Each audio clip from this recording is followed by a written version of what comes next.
welcome back to the Cognac Hunter. I hope you're following along, cognac-hunter.com and the Instagram page Cognac Hunter. Also on YouTube as well. So this week we're going to be tasting, I don't like to say one of my favorite houses because I think that's sacrilegious to have a favorite house. If you're a reviewer, you kind of like lean into stereotypes and your personal biases.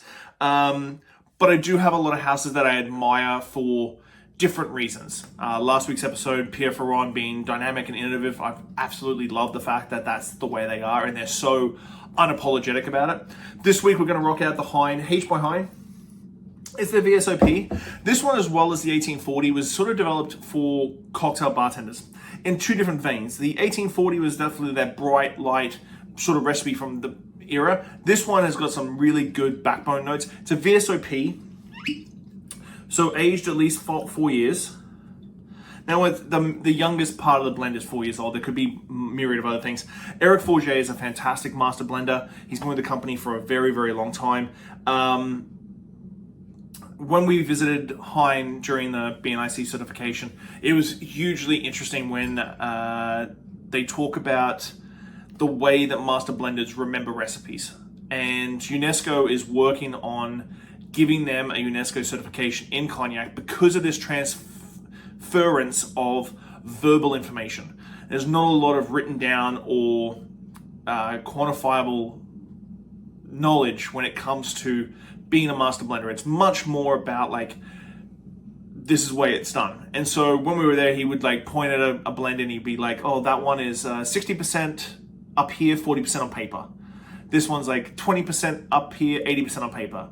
And so it's this sort of, to become a master blender, you have to apprentice under a master blender for a very long time to sort of understand that flavor profiling, especially for the bigger houses, and how that transfers on a verbal level without actually necessarily not necessarily writing anything down. It's kind of insane. But the H by Hine is a fantastic VSOP. Again, 100% Grand Champagne, great color. These are this cognac region BNIC certified tasting glasses that were developed with them. So I tend to try and keep with these sort of balloon ISIs, I suppose. But if you just got ISIs at home, just go ahead with ISIs. I should say ISOs. ISOs. I always get ISI. ISI is a cocktail thing, ISO is a glassware.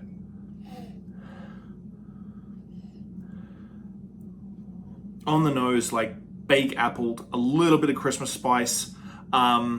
Remember what I said about like how the flavor profile stays the same with a lot of houses, but as it ages, the components in those blends age differently. So you get like bright fresh apple on VS's, and then you'll get like a stewed like apple pie Christmas spice sort of deal in a VSOP or an XO.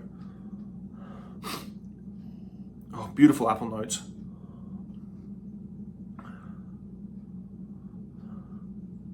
Still fresh. Still a lot of freshness there.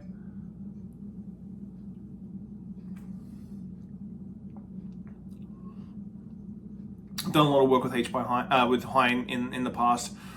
When I first went to cognac like 13 years ago now, Hine was like one of those ones that stood out for me and just stuck with me till my next visit, like 10 years later. Beautiful distillery on Yarnak, beautiful just everything. If you ever get a chance to make a reservation, make an appointment to go to Hine, go out to Yarnak.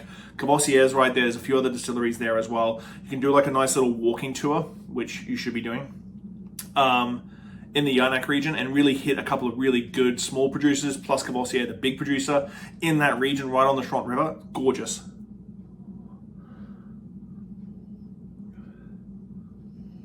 So a blended Grande and Petite Champagne.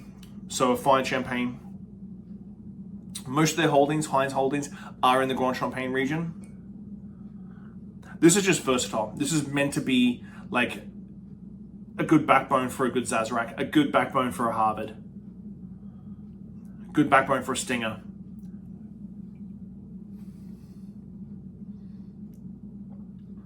On the palate, some nice spice notes come through. That apple, hints of vanilla, just a smidge of vanilla in the back there. That chewy, almost like cooked down, caramelized apple. and then some really nice oak structure in the back end.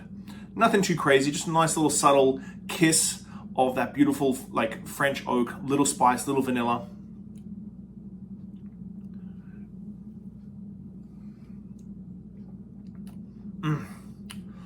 That's a tasty little number, the Hine VSOP. H by Hine. Again, this is another one, if you just want to dip your toes into the water, not overly expensive, not crazy hard to find. It's one that you can sort of like experience something without adulteration. It's really, really tasty, and it'll give you a good expression of what cognac should taste like and what it should feel like when you're drinking it. So the H by Hine, give it a go. If you can find it, drop a message, let me know.